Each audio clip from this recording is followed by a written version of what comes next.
नमस्कार दोस्तों, राधे राधे, जय श्री कृष्णा। दोस्तों, कमेंट बॉक्स में जय श्री कृष्णा अवश्य लिखें। आइए सुनते हैं सत्यवादी राजा हरिश्चंद्र की कहानी। राजा हरिश्चंद्र एक सत्यवादी राजा थे। त्रेता युग में जन्मे हरिश्चंद्र राजा को उनकी सत्यनिष्ठा के लिए आज कलयुग में भी जाना जाता है। आज भी जब सत्य की बात होती है तो हमारे मन में सत्यवादी राजा हरिश्चंद्र का नाम जरूर आता है। सत्य का प्रतीक राजा हरिश्चंद्र को सत्य बोलने के लिए अनेक कष्ट सहने पड़े थे। राजा हरिश्चंद्र धर्मपरायण, सच बोलने और वचन पालन के लिए मशहूर थे। वे भगवान राम के पूर्वज थे। इतिहास में महाराजा हरिश्चंद्र के जैसा राजा आज तक कोई नहीं हुआ है। पौष माह में शुक्ल पक्ष की पूर्णिमा के दिन राजा हरिश्चंद्र का जन्म हुआ था। राजा हरिश्चंद्र अयोध्या के प्रसिद्ध सूर्यवंशी राजा सत्यव्रत के पुत्र थे। इनकी पत्नी का नाम तारावती था और पुत्र का नाम रोहित था। राजा हरिश्चंद्र हर हाल में सच का साथ देते थे, जिसकी वजह से उनकी कीर्ति चारों ओर फैली हुई थी। उनकी कीर्ति से देवताओं के राजा इंद्र को भी जलन हो रही थी। इसलिए इंद्र ने महर्षि विश्वामित्र को हरिश्चंद्र की परीक्षा लेने के लिए उकसाया। उनकी प्रसिद्धि के बारे में ऋषि विश्वामित्र ने भी सुना था और उन्होंने स्वयं राजा की परीक्षा लेने के बारे में सोचा।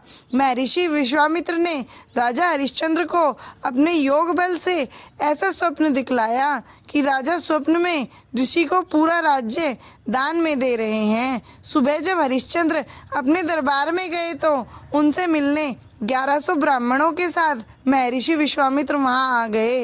राजा हरिश्चंद्र ने महर्षि विश्वामित्र का स्वागत जोर शोर से किया। अब राजा हरिश्चंद्र ने महर्षि विश्वामित्र को रात में आए हुए सपने के बारे में बात बताई और अपना राज्य उन्हें सौंप दिया। बाद में राजा हरिश्चंद्र ने सभी ब्राह्मणों को भोजन करवाया और दक्षिणा देने लगे। राजा जब दक्षिणा देने लगे तब ऋषि ने कहा कि तुम पहले ही अपने राजपाट के साथ साथ अपना राजकोष भी दान में दे चुके हो। भोजन कराने के बाद सभी 1100 ब्राह्मण को दक्षिणा में कम से कम एक एक स्वर्ण मुद्राएं तो देनी होगी, अन्यथा तुम पाप के भागीदार बनोगे। राजा हरिश्चंद्र ने विश्वामित्र को अपने राजपाट के साथ साथ राजकोष भी दान में दे दिया था। अब उनके पास देने के लिए कुछ भी नहीं बचा था। विश्वामित्र ने दान में मांगी हुई स्वर्ण मुद्राएं देने के लिए राजा ने अपनी पत्नी और पुत्र को एक पंडित के यहाँ भेज दिया। अपने पति के धर्म की रक्षा के लिए पत्नी तारामती और पुत्र रोहित दोनों ने साथ दिया और दोनों पंडित के साथ चले गए। फिर भी राजा स्वर्ण मुद्राएं हासिल नहीं कर सके, इसलिए उन्होंने खुद को भी बेच दिया और सोने की सभी मुद्राएं विश्वामित्र को दान में दे दी। इस तरह राजा ने अपना वचन पालन और अपनी मर्यादा को निभाया। राजा हरिश्चंद्र ने खुद को एक शमशान के चांडाल के वहाँ बेचा था, जो शवदाह के लिए आए मृतक के परिजन से कर लेकर उन्हें अंतिम संस्कार करने देता था। चांडाल के सेवक होकर राजा हरिश्चंद्र शमशान घाट की चौकीदारी करने लगे। राजा हरिश्चंद्र अब शमशान में ही रहने और सोने लगे। मुर्दे के साथ आने वाले चावल और पिंड को खाकर हरिश्चंद्र अपना पेट भरने लगे। शमशान में अंतिम क्रिया के लिए आने वाले लोगों से कर वसूलना और कफन के कपड़ों को हटाना हरिश्चंद्र का काम था। दूसरी ओर पंडित जी ने रोहित को पुष्प लाने के लिए बगीचे में भेजा।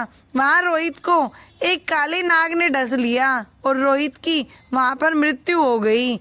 पत्नी तारा अपने पुत्र के अंतिम संस्कार के लिए उस शमशान में लेकर आई जहां पर राजा हरिश्चंद्र थे। शमशान में प्रवेश करते ही रानी तारा फूट फूट कर रोने लगी। वहां पर राजा ने रानी से भी अंतिम संस्कार के लिए कर मांगा। कर के लिए रानी के पास कुछ भी नहीं था, इसलिए उन्होंने अपनी साड़ी को फाड़कर कर चुकाना चाहा। तभी आसमान में बिजली चमकी। बिजली की रोशनी में हरिश्चंद्र को उस अबला स्त्री का चेहरा नजर आया।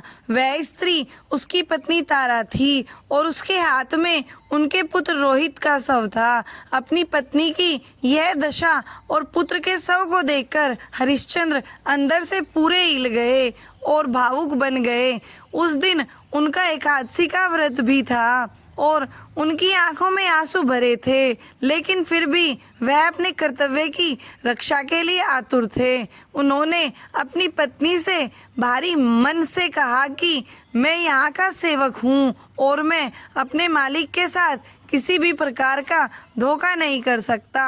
आपको अपने बेटे के अंतिम संस्कार के लिए कर चुकाना होगा।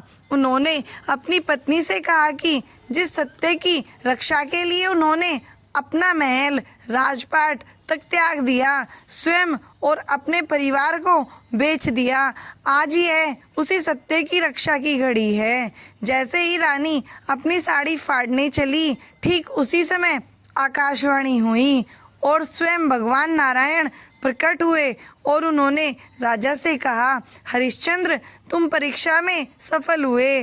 तुम एक सच्चे सत्यवादी राजा हो। तुम इतिहास में अमर रहोगे। हम सब देवताओं मिलकर तुम्हारी सत्यनिष्ठा, कर्तव्यनिष्ठा और धर्म की परीक्षा कर रहे थे, जिसमें तुम सफल हो गए। तुम्हारा पुत्र रोहित मरा नहीं है।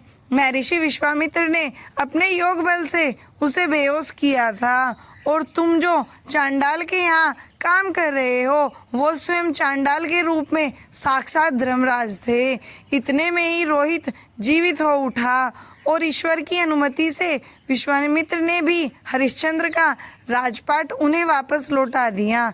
महर्षि विश्वामित्र ने महाराजा हरिश्चंद्र को आशीर्वाद दिया और शमशान में ही देवताओं ने राजा हरिश्चंद्र और रानी तारामती पर पुष्प वर्षा की। हरिश्चंद्र फिर अयोध्या में लंबे समय तक सत्य धर्म का राज्य चलाते रहे और अपने अंत समय में अपने बेटे रोहित को राज्य देकर वे सुपुर सिधार गए।